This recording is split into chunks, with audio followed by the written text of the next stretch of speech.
Oh, hello. Fancy seeing you here today.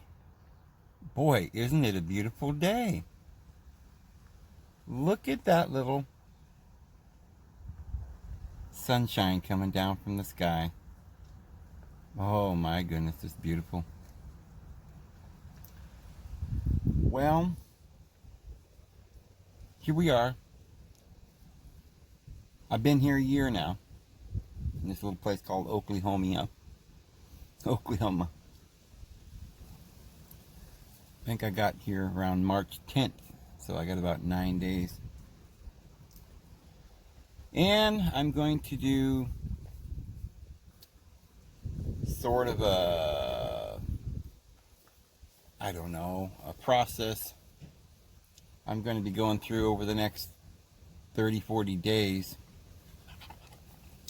to get to spring, a purge, a little bit of basking in the sun, and a little fasting and prayer, and get ready for a new year. I know, the year started in January, supposedly, but for me it starts in spring. And I think that's the way the ancient calendar was. So I feel like it's a new day. The winter's over, and it was a beautiful year. I mean, we got a lot of videos out, and that's really about the only thing I'm really worried about in my life at this time. I know that, it's going to take more time on this earth to get people to get to that place where they're ready for the truth and they're ready to start. Because, here's the deal. What is truth? Thy word is truth. And what is the word? A lot of people misunderstand that.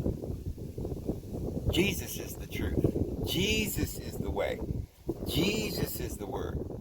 Oh, now, Dave. Oh, Brother Both. You're getting pretty heretical there. What are you doing? Going back to that holy roller stuff? Are you one of those fundamentals? Well, not really. Maybe not. I don't know. What's that mean? But you see, it is really what it all boils down to. You want to find the truth. I don't care if you're a secular person or a religious person, a political person, a businessman, a businesswoman, a plumber, a carpenter, a candlestick maker. If you're not interested in the truth, then buddy, you ain't really gonna find much. You say, well, no, I'm just looking for fun, Dave. Well, that's the truth. That's what the truth is. The truth will give you life. What is life? It's joy. It's fun. The problem is you don't know what fun is. Going out all night long, partying and drinking and filling your body up full of poisons. That might be fun. I don't know. For some people, I don't know. I mean, I drink a glass of wine and I get high on, I use cannabis and I believe that it's a healing herb. And it's fun. And I enjoy good conversation, party, if you want to call it that. I never liked that word because it sounds like, oh, we're doing something bad. We're doing a party. Well, it ain't a party. It isn't an orgy or anything. What we're doing, we're just getting together and with friends, and we're just laughing, and we're fellowshipping, and we're having a good time. So yeah, that's very important. You got all these things. I guess I am a fundamentalist.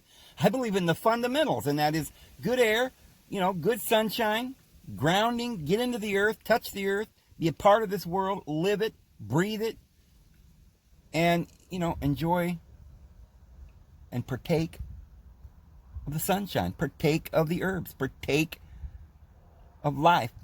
Make yourself happy, laugh a little bit. But I thought you said Jesus was the truth, Dave. Now you better get your facts straight, you know? Well, see, that's the thing. We're just not understanding this whole scripture thing. All right, so Jesus is the truth. Jesus is the way. Jesus is the life. Jesus is the word. Jesus then is the truth. And the truth and the word is the same. But you still don't know who Jesus is. Because you see, Jesus, the man, he lived 2,000 years ago. You can't meet him. Well, you might have already met him. I'm sure you were there. No, I'm serious. I think you were there. Oh, I was. I was there. I was there with Adam. You were probably there too. We were all there. Some of us incarnate, at different times, but we were all there in the first generation of this earth. We were all there with Christ, and he chose his 12 and his 72, and the rest of them were all there. All of us. I mean, I'm sure it took several generations to get us all down there. But if you're listening to this and you're a spiritual person, you were there. You were there. So what is Jesus? Jesus is just a person that you already met. Point is did you really get to know him? Did you hear what he taught when he was on the earth? Did it stick with you? Did you make that decision at that time to help your family and your friends and be honest and sincere and have integrity? Did you grasp what Jesus was telling you? He was talking about that inner spiritual Christ within you. He's the firstborn among many brethren, and you're also going to be born. And you're also going to be in the image of God. He was the exact image of God. We're all the exact image of God. We're all brothers. And so the truth is who you are. We were in Christ from the founding of the world. Just like your genetics is from your mother and father. And everything goes back to the original person. So that's how we're in that. We're all part of that. We're all one big family. You have the flesh, you have the spirit. And we have a spiritual, powerful being within us that is capable of overcoming all of these problems we have in the world. So, when I say you need Jesus, I'm saying you need to know who Jesus was. And you need to find that inner spiritual man, that person, that inner daughter. Powerful. It brings peace. So it doesn't matter if you say, well, I'm secular and I don't believe in God. Well, then, what, you don't believe in peace? I mean, you don't believe in joy? You don't believe in happiness? Where do you get your happiness? Well, I go out and have fun on Friday night, and we go partying, and we don't, we drink, and I have a hobby, or I do this or I do that. Okay, but what for? What is the point? I mean, long-lasting happiness. What you can do something and it, maybe fun, but if nobody's there to share it with you, or you don't have any friends, we're a brotherhood. We're a family. This is the world. You can't love yourself if you don't love others. You can't even know what love is unless someone's loved you. So this is not that's some religious stuff, Dave. I don't like religion. Jesus didn't like religion either. That's the switcheroonie they did on you. Making you think that you got to go get penance and bow down to some guy in a robe and your holiness. That's exactly what Jesus taught against. And so if you really don't like church and religion, then you're right on the same page with the man who is the firstborn of many brethren, who came to this world as a forerunner for all of us, tasted death for every man, and picked up his cross and said, now come and follow me and pick up your cross. Because this world is not my world. This society that we live in, this age is being ruled over by people doing some shenanigans, and they're lying to us. So, yeah, we're not going to find the truth by listening to lies, and that's what's going on in this world. So they somehow convinced us not to read that Bible. It's just a bunch of fantasy stories, you know, it's mythology. Well, these myths tell us about our past, tell us who we are. They're more true than you can even imagine. And if you read these holy, I mean, you can read about King Arthur and the stories of Percival and the sword in the stone and all of the maiden and the dwarfs and the unicorns and all of these things. And you can meditate on those stories and pray. And as you're consciously meditating on those stories, you will get revelations about who you are. You'll feel something stirring. You'll say, oh, the valiant knight who's protecting the young maiden. You know? This makes sense. There's something that we need to protect. Something that's holy in this world.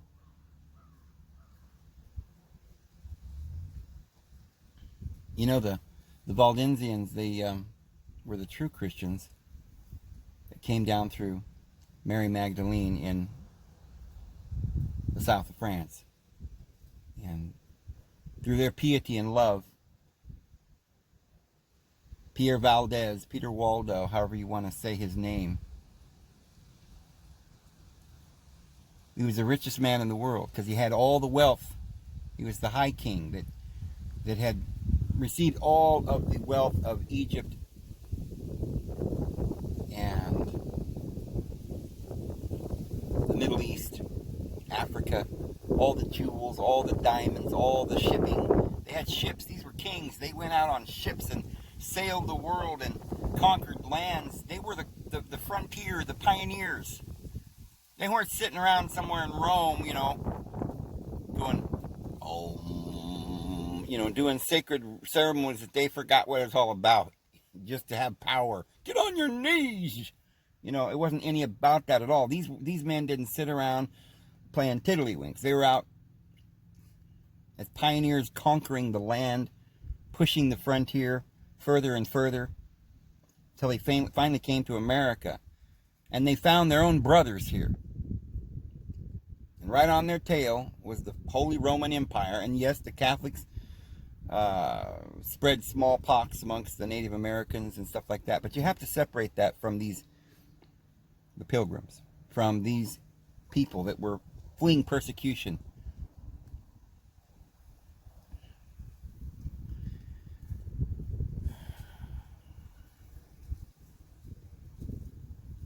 And they had honor for the Queen, because they knew who she was.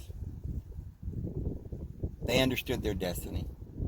They understood what was at stake.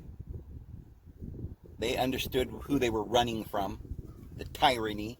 We've forgotten about the tyranny. We've forgotten about the lies, and we've just accepted all the lies now, hook, line, and sinker. You know? First they were saying you got to believe in God, but the God that we tell you to believe in, the one who's going to punish you for everything you do and who hates you and is writing down all your sins in a little book. You got to come to our church and we're going to wash you in baptism and we're going to do a little holy ritual, which means you got to come to us. We're the priests. If we say you can't get into heaven, you don't get to heaven. Now go out and do some penance. All right? Do some Hail Marys or whatever. Just sit down in a little pew, shut up. You don't get to teach. You don't get to talk. You just stand there. You just sit there and listen to this guy in a robe do some crazy stuff, and it makes no sense. And then he tells you that this is what we believe. You're all dirt. We're the clergy. We tell you what to do. We live in a big castle made out of gold.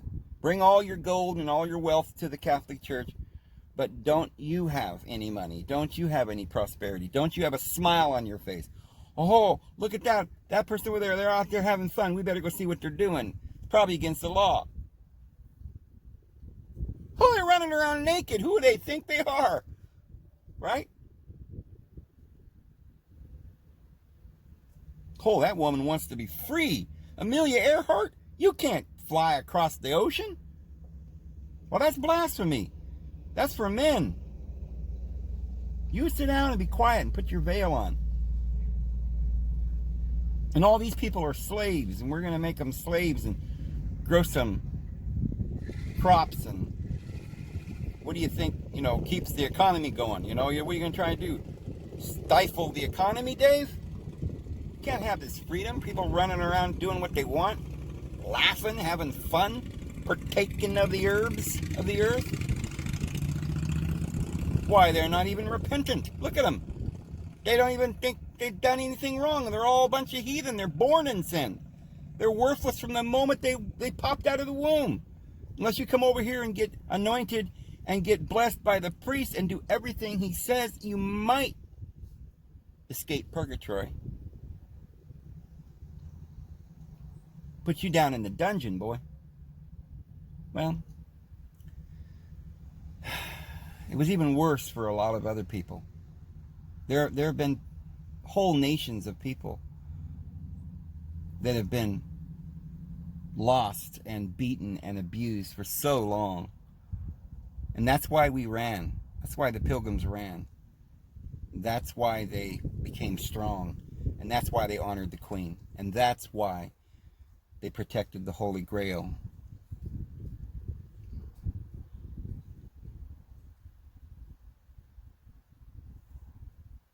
Because, up there in Europe, it wasn't just the man who ruled. There were queens who ruled. We got a queen ruling right now.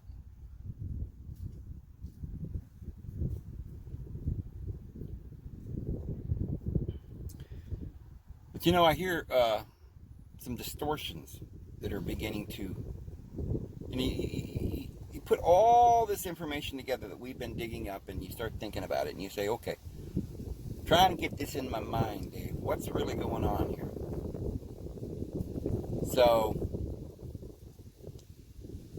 all right, we were created by some God. Not quite sure what this God is. He comes down and he creates us. Nah, I'd rather go by the evolution story. Well, oh, buddy, do you understand that it was the actual spiritual people that were in the mystery schools, that the Druids, the holy priesthood that were up there ever since Joseph of Arimathea in all of his ships took Jesus and Mary and the saints and the Fisher Kings into Europe.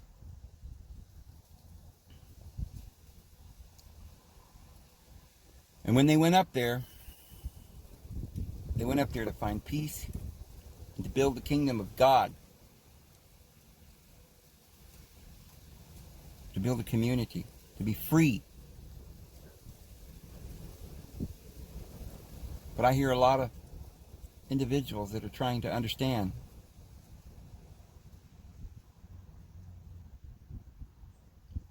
what is this whole thing about? Really? Got a lot of theories. I mean, it goes beyond what we've been talking about. I mean, we've done a lot of videos on the Anunnaki. How they, even in the scriptures, in Genesis 6:4, it says that the Nephilim, or the ones who fell. And then from Peter, Jude, the book of Enoch, apocryphal writings, and other places in the Bible, we find that these were the sons of God.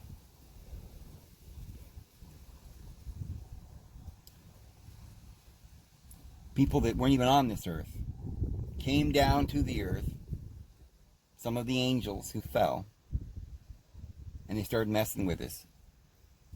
Why would they want to do that? Because they wanted power. They wanted to rule. They wanted to have a big orgy without respect and honor. They didn't honor the queen. They didn't honor their father Adam.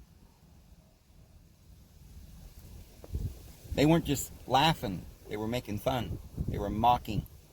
And they were lying to the peasants, teaching them, saying, "Oh, look, fire! I can do miracles." And they taught them how to smelt iron and make weapons and fight and battle and deceive and lie. And our Father saw this, but He had their hearts and minds. Our Father in heaven knew.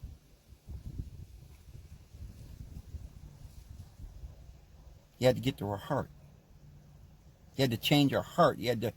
We were His sons. We were His daughters. We had to conquer this evil ourselves. We had to be... The whole creation groaneth in travail together until now, waiting for the revealing of the sons of God, because we are the sons of God. So we came through this great time of trouble. Like it says, work out your own salvation with fear and trembling, because, buddy, if you don't understand we're trying to work something out here, what is it? It's just overcoming this nasty flesh, the lower urges, the degradation, the depression, the fear. We got to overcome the monsters. Yeah, there's a monster in the sea. 7 heads and 10 horns, and my goodness, he's after us. They're killing all the unicorns, the beautiful, pure, and delightful truth. And we got to protect that Holy Grail because it's our life. But I hear people distorting this story because they, excuse me, they don't have a full picture of what's really going on. So they speculate. They say, well, maybe all the people that came down here originally were all the white people, and they came down here and they were a bunch of natives, see? And somehow that sticks in people's heads because when we came over here, Europeans came to America, we found Native Americans, and they didn't have, we're told anyway, that they didn't have civilization. They're running around in Tootsie skirts, worshiping Satan. And it's just, nothing could be further from the truth. They had communities of love. They worshiped the Great Spirit. Grandpa, great grandpa in the sky. And they didn't take, they gave. And when they took a life to eat, they gave us an offering back to the Great Spirit. They honored the earth, and they honored each other, and they loved each other. They were living in peace.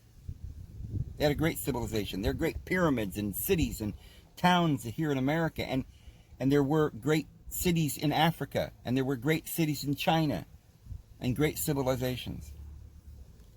But there was a little group of these evil individuals who tried to usurp. They were the vampires,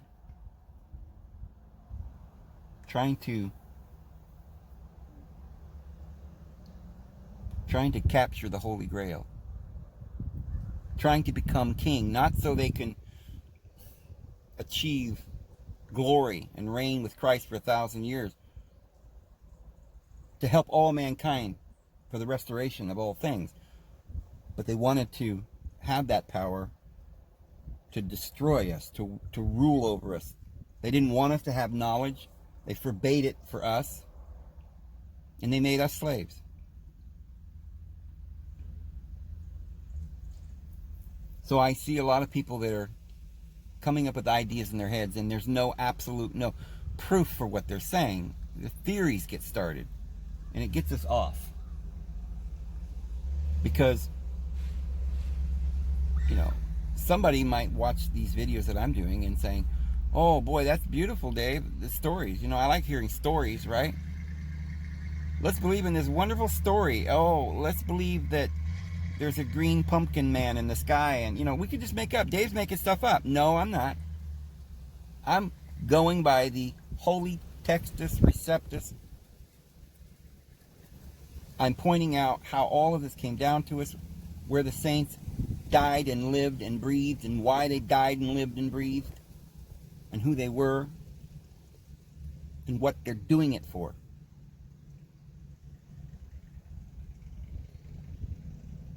You can't just say, oh, I watched a video and they said that, the great white brotherhood, they're all white, and they're all, that's that distorted teaching that, Hitler was into that too. He got this distorted view of the Aryans being all white. Orion, right? That's an Egyptian deity. The holy Orions, that's the children of Israel. Orion, the Aryans, that's the civilization that we all live in. We're all of the Aryan race. They weren't white. They were the children of God.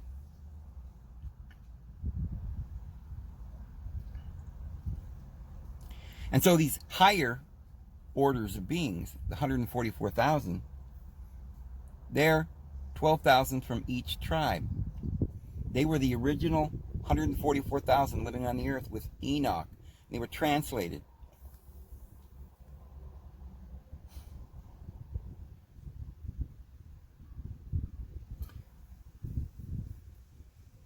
So, if you look in the scriptures, you'll find that each of these tribes had different mothers. And there's a lot that we could go into as to who these mothers were and who these individuals were, because there's various civilizations that are one family. And each of us have a little different and unique attribute or character. And we all can be proud of our own special uniqueness. And there were plenty of white people that were held down and murdered and killed. I mean, we had a massacre of various nations and kingdoms throughout time. I mean, there were many times when, look at what happened in Russia when literally millions of people died. I mean, I don't think people understand how many millions of people Napoleon Bonaparte wiped off the face of the earth. And it wasn't just all Native Americans at that time. Europeans have gone through their trials as well. All of us have gone through trials, and it is wrong, and it is disgusting. Jesus didn't teach that at all. When he came to the Phoenician or the Canaanite woman, he healed her. When Abraham came into the land and he found the Canaanites, he made a covenant with Abimelech, father Molech. That's the high priest through the Melchizedek priesthood. That's the higher priesthood. Yet Joseph married Asenath, the daughter of Sechem, a Canaanite. And when they come up out of Egypt, they came out a great mixed multitude, because Joseph got the blessing to be a multitude in the earth, a great crowd of every tribe, tongue, people, and nation. The small and the great, the rich and the poor, the free and the bond. There's neither Jew nor Greek. We're all one in Christ. We need to be a family, a brotherhood of love.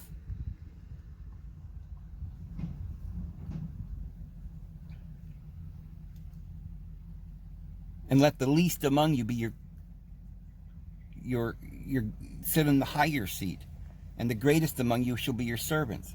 And call no man your father, but we're all brothers. There wasn't any restrictions in the early church. The Apostle Paul didn't say, hey, all the special chosen people sit over here.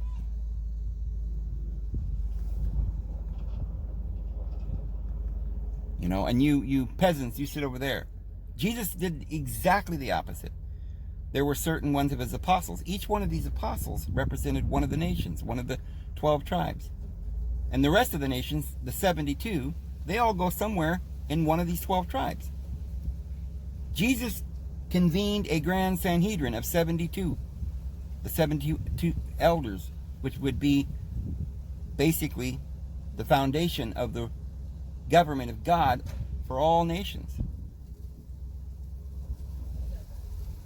And he intended to bring about that, but he knew that it was going to take another couple of thousand years. We had another age to come. But he was creating that kingdom in its embryo form, just as Adam was, just as Noah was as he got out of the boat with his 3 children, to be the foundation of all. We all come through Adam. He made of one man every nation on the face of the earth. We've got to stop thinking that because you've got curly side locks, you're superior, or because you got straight blonde hair, that makes you better. Your hair could be curly, or it could be frizzy, or it could be straight. We all have our own attributes depending on where we live and over periods of time. Some people have more melatonin, or some people have some people are taller, some people are shorter. And you know what? Variety is what it's all about, because we're all part of the body of Christ. And the head cannot say to the toe, I have no need of thee. But on the least of our bodily members, we adorn them with costly jewelry, and we love every part of our body. And every piece of our body is important for the whole. We all work together. Not one thing in nature is not necessary. Literally a rock is important. It's part of our whole world.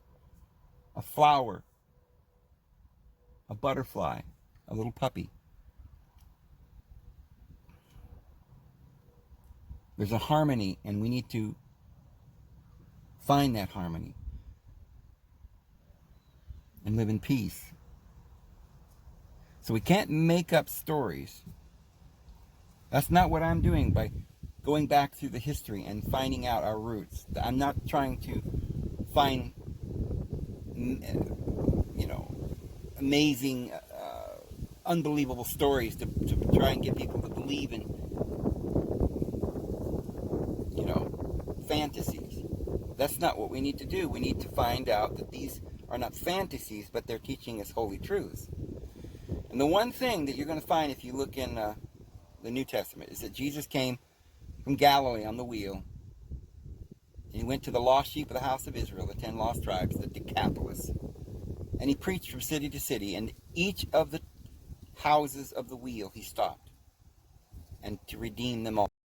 Whether it be Pisces or Leo or Cancer or Capricorn. All the people that are in that house, or in that village, or in that place where we've gone, where we've conquered the earth, and all the tribes have gone out, and they all found their place. And there are literally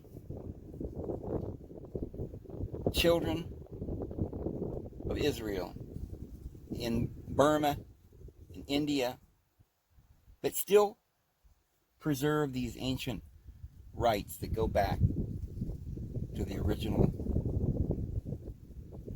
instructions that Enoch gave when he left this earth. And all of the nations, they all have memories of these teachings. And they all teach that we're all going to one day get through this and come together as one again. The stick of Ephraim and the stick of Judah shall be one in his hand. He has other sheep which are not of this fold, and them too he shall bring, and it shall be one fold and one shepherd. See, the people that think they're special right now, because they still remember who they are, they call themselves Judah, the tribe of Judah. They never lost their identity. They were told that they were going to get to rule, but probably not because they were so great. Remember when the brothers were down there in the land of Israel, they were jealous of Joseph because he was the youngest. And his father loved him because his mother was Rachel. It's a symbol of the fact that in these tribes we have the carnal and the spiritual. And if you're going to think about yourself in the sense of a carnal person, you're going to identify with the flesh and the government of the flesh, the ego, then you're going to be selfish. And so the brothers, they got together and they said, this child, Joseph, who represented the spiritual being that would one day bring the Christ, they were jealous of him. And so the flesh, you see, can't bear truth.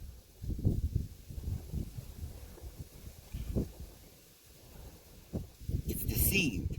It's listening to the wrong. It's listening to deception, and it gets confused. And therefore, in its pride, it falls. And it becomes jealous, and it's hateful, and it's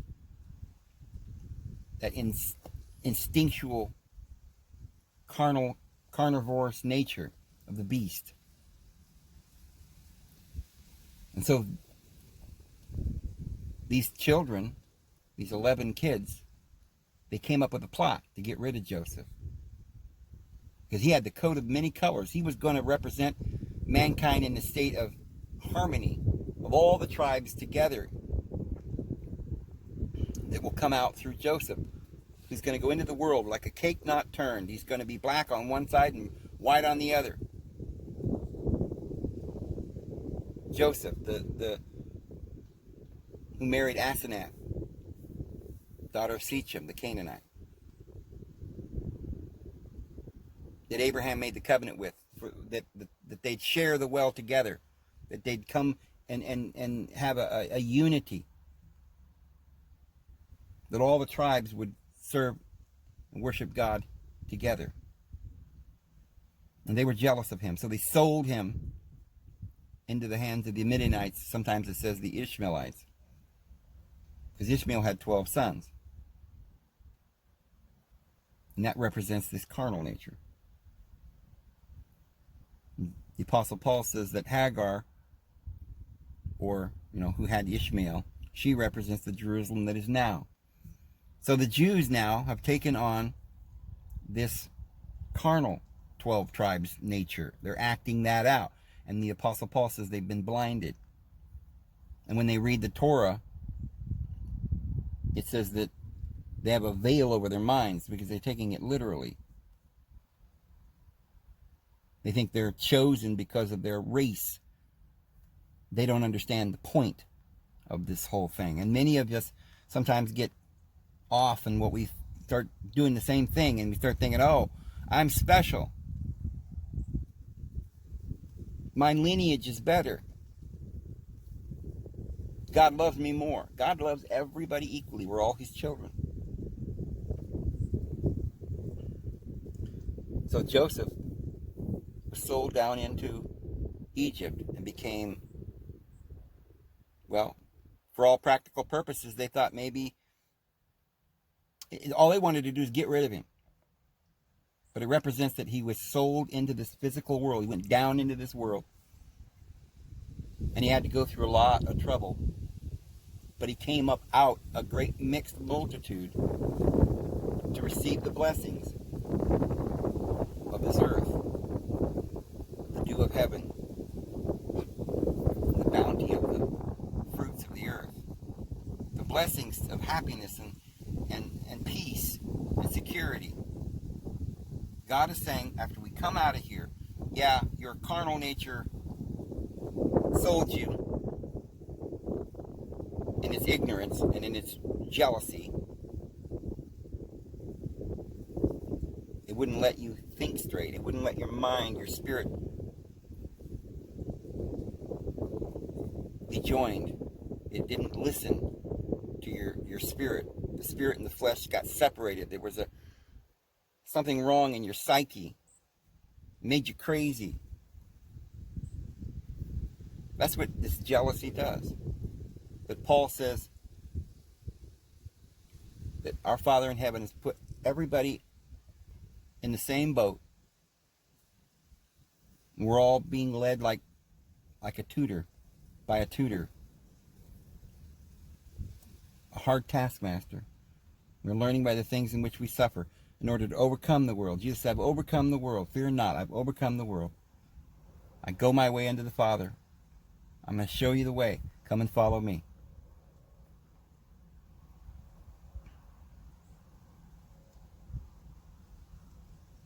So it won't be just 12,000 Jews, or even 12,000 Levites, or 12,000 Benjamites.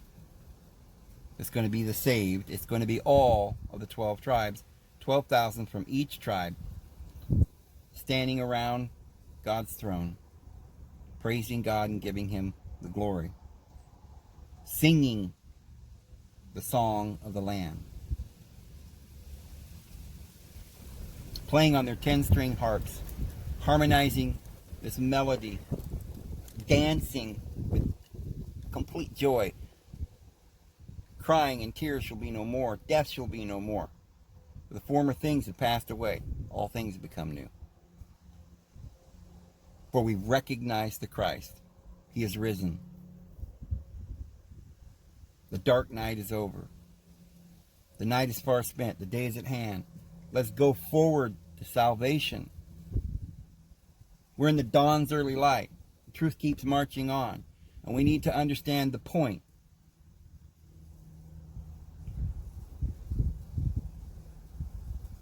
The point of history. The point of our existence. The reason why we're suffering. So the Apostle Paul says, don't be worried about genealogies and fables of the, Jewish fables. And what does he mean by that? That we're not supposed to study our history? No, he's saying there's neither Jew nor Greek. We're all one in Christ. We're all brothers.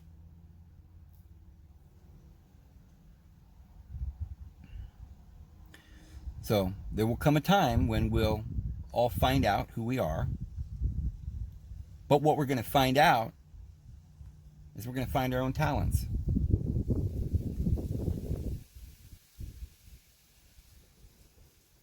We're all stewards. He gives each of us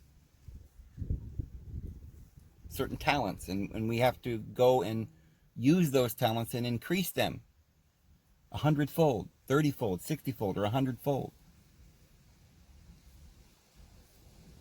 We have to prosper with his gifts.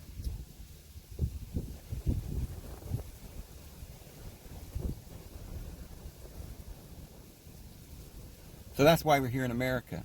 This is the final end of this long prophecy. We've come here to a land of liberty, all nations and tribes and tongues, and everybody in this country is equal. Now, I know there's a lot of people that want to thwart that, but they'll fail. They'll fail. Because in the end, I know in the early first century, they were very surprised. Even Peter was taken in by it, and he started only associating with Jews and treating the Gentiles differently. Yeah, Peter denied the Lord 3 times. It takes a little time. We have to grow in grace and truth and find our way. And even the greatest of the greatest apostles had to learn. The Apostle Paul was consenting to the murder of Christians until he found until he saw the light on the road to Damascus. And the Lord said, "Why dost thou persecute me?" And then Paul saw the light. He became awake, began to understand what he was doing, and he repented, as we all will. Paul says, I'm an example.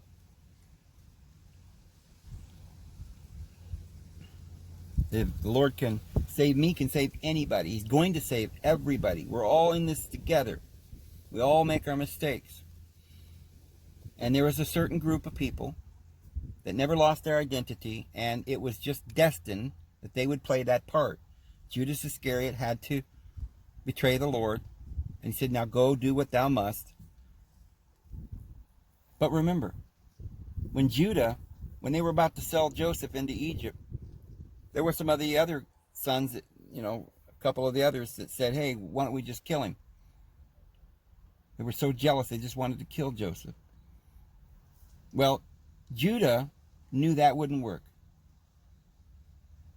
He didn't think that was right. So he came up with a plan. He says, let's sell him. Let's profit from this. And it'll be just as good. We'll just sell him. So you see, Judah may not have even been the worst of we all have this carnal nature. All the tribes have done bad. But Judah played a part. And so blindness has happened in part.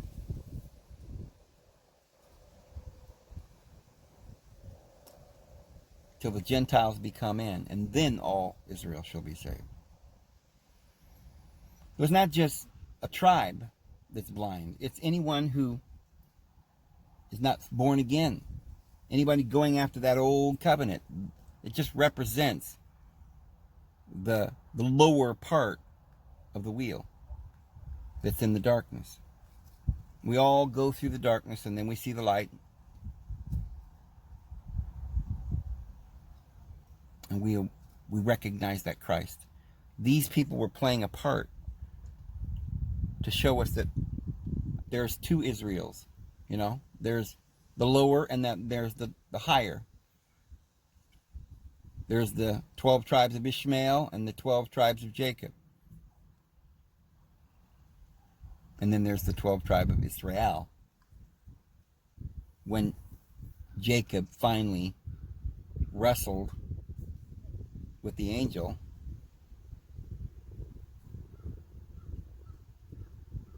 and he got blessed because of his faith, his integrity, and his determination.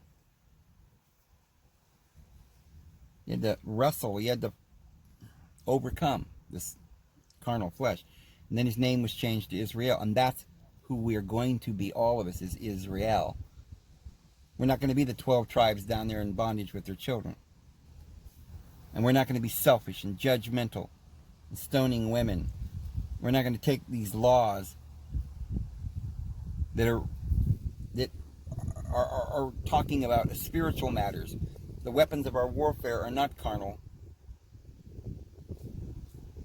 but they're spiritual. We're tearing down strongholds and principalities and powers and dominions. We have to have the shield of faith, the sword of the Spirit, the helmet of salvation. We have to girdle up our loins with truth. We have to have the bow and the arrow to shoot the wicked with our darts. We have to shoot down the wicked lies. We have to learn how to become a crack shot. Nobody goes out and shoots their arrow and hits the bullseye at the beginning. It takes a lot of practice. You're not bad if you can't hit the bullseye. That's what the word sin, we've translated sin now, but it's completely misunderstood. It doesn't mean that you're bad, that you're evil. It means that we're practicing.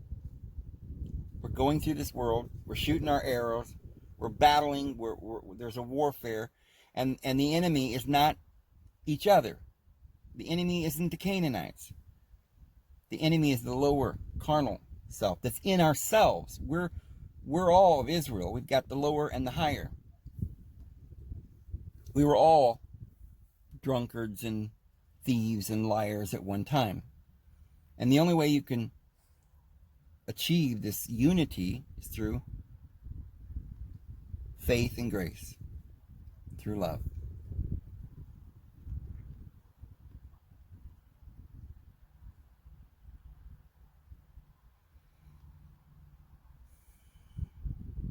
So, you'll find, if you go on the internet, and sometimes people will show you a little video or something, they'll say, oh, watch this, and this says that only black people are the children of Israel, and all these other people are usurpers. Well, that's just not true. But I can understand how people would come to that idea. It makes sense. Oh, look at, in the last couple of 100 years, look at all the persecution that the African Americans have endured here in America. And one day somebody tells them, oh, look, Israel's the chosen. God loves them. Well, they don't understand this. God's not even, God loves everybody. That's not the right God. They're going back to the old law. And they're starting to do exactly what these Jews who were blind were doing in the first place. People who didn't understand the scriptures. When they read the Torah, they got the veil over their mind, according to the Apostle Paul. Circumcision means nothing. It's nothing but, all your righteousness, according to the law, he says, is like a filthy rags. The only white and pure garment that you're ever going to get is the one that your Father in heaven just made for you and gives you by his grace. You got it on. Just recognize him within you. He's pure and bright and clean already. You could just touch him, you'd be well.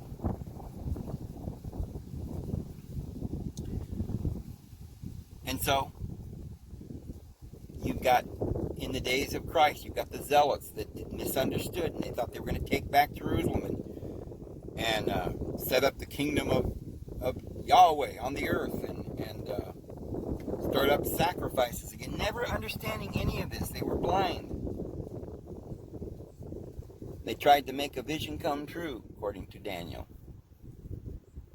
And I fear that many of you are going to end up doing the same thing, because this is what is prophesied to happen. We're going to go through one great, big, more time of trouble. The final battle is looming, and people are going to start partaking and receiving the mark of the beast. And you say, well, I'm not going to do that, Dave. I keep the Sabbath, by golly. I keep the law of Moses. I'm following God. I'm not going to be deceived. I'm going to go out and make me a sacrifice right now and kill me a lamb. You completely miss it. Jesus said of those, excuse me,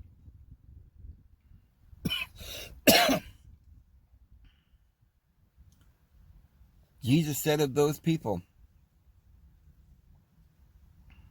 they were hypocrites. They know neither the scripture nor the power of God. They don't know his love. They're blind. Blind guides leading the blind into the pit.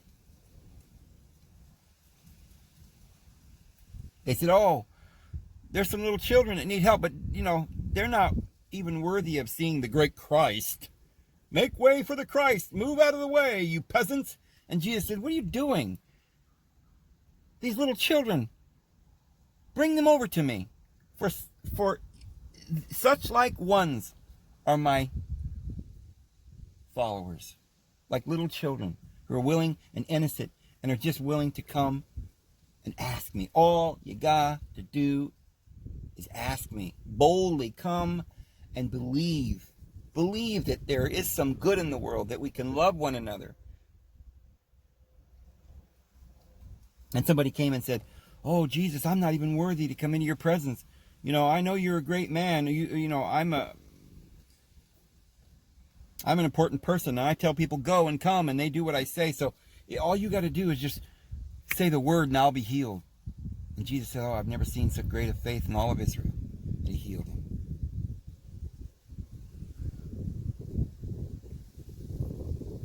Because he was humble. He didn't lord it over anyone. He recognized the Christ when he saw him. He understood what the power was, the peace, the love, the spiritual being within the house.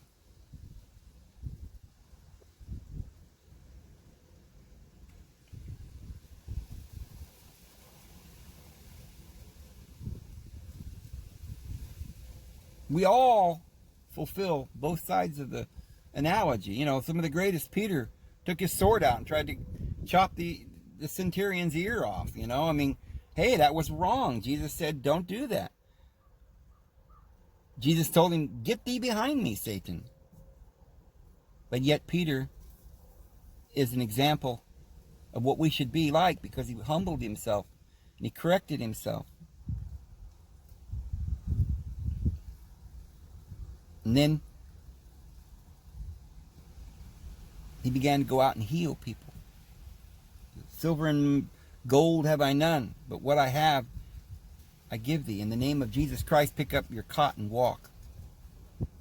It's that simple. He didn't say, hey, go do some penance. You know, do some rosary prayers and, pay some money to the church and recant and go down to the dungeon and we'll beat you up a little bit and then let's see if you repent. Jesus immediately received anyone who came to him, of any race. He never rejected or sent anyone away.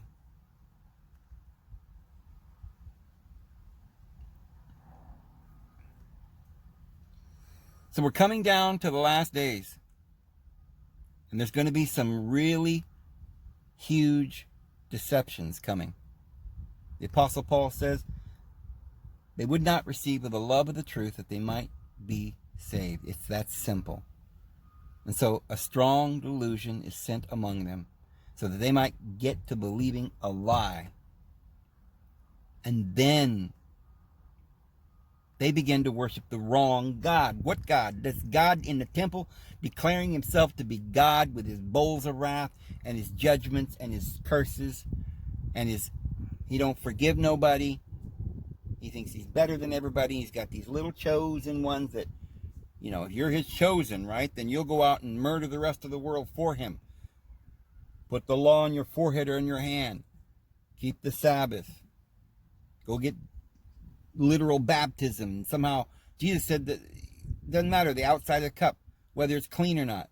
If you got the inside of the cup clean, that's all you need.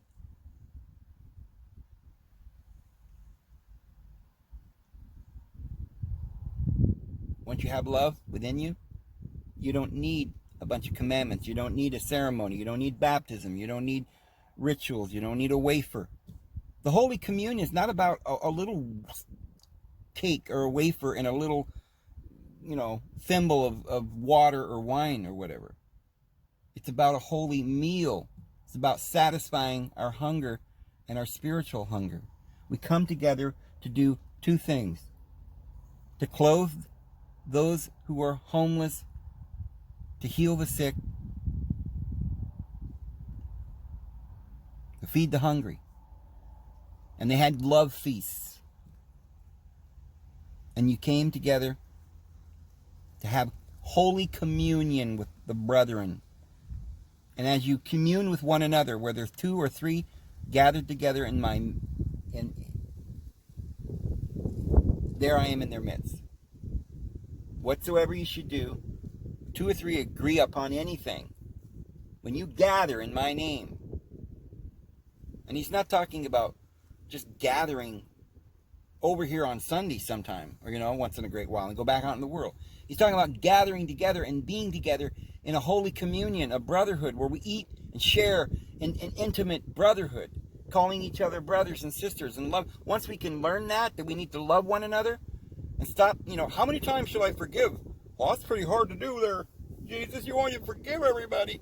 Oh, man. They need to be in jail. They did wrong. I don't understand. No, Jesus said, forgive them over and over again. Well, how many times, Jesus? Somebody, keeps sinning. How many times are I going to forgive? Jesus said, forever.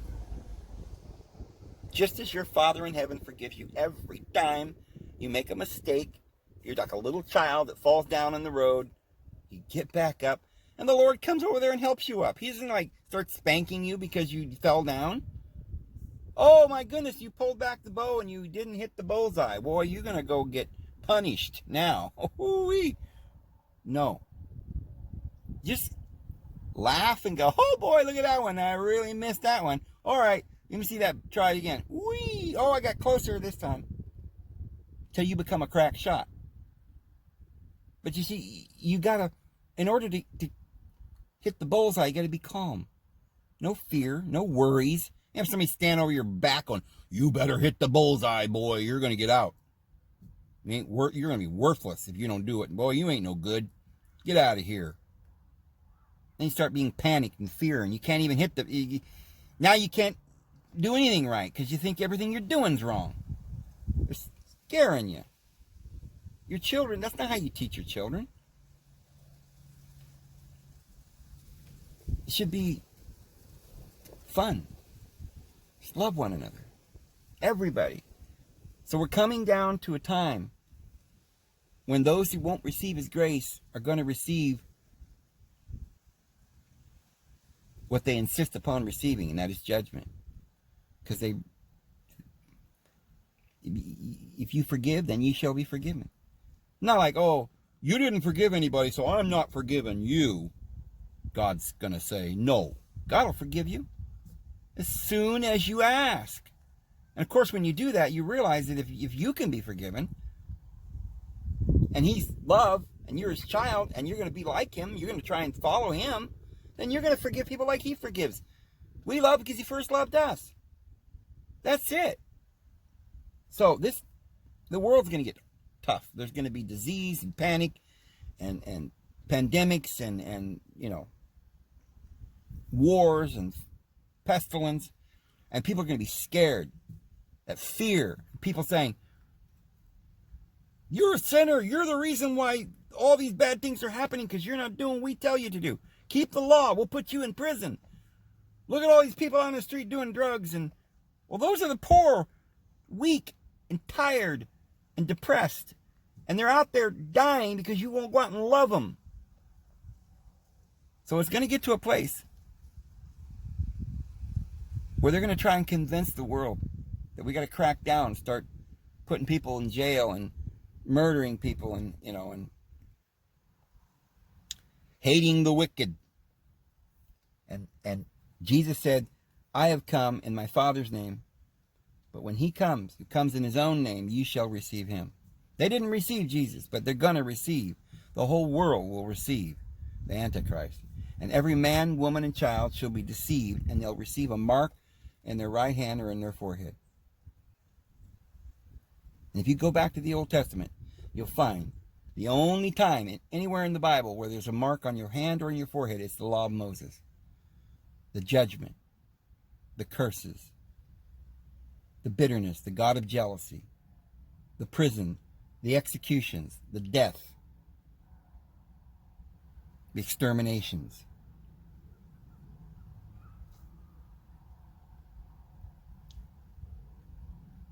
But we receive the seal of God in our forehead, which the Bible tells us is the Holy Spirit. And what is the fruit of the Spirit? Is love, joy, mildness, goodness, kindness, and self-control.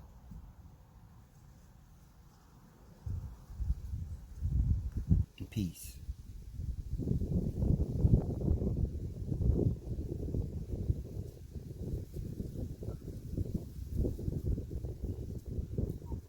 If righteousness were by means of law, then Christ has died in vain.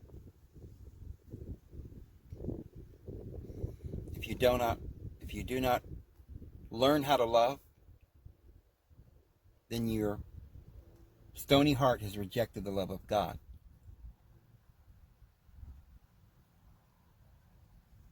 And there's a fearful expectation in the waiting for judgment, according to the Apostle Peter. When you've rejected His love, there's nothing left but the fearful expectation of His judgment. Because that's what you believe in. You're expecting it.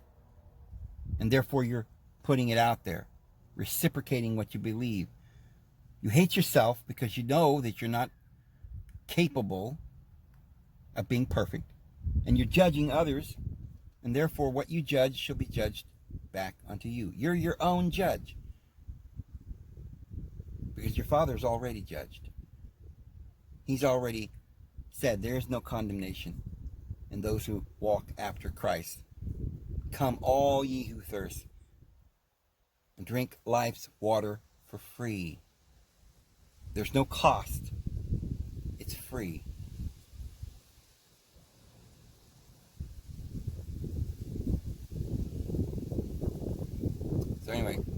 go, guys. Stay with both. See you again tomorrow. Have a good one. It's a beautiful day.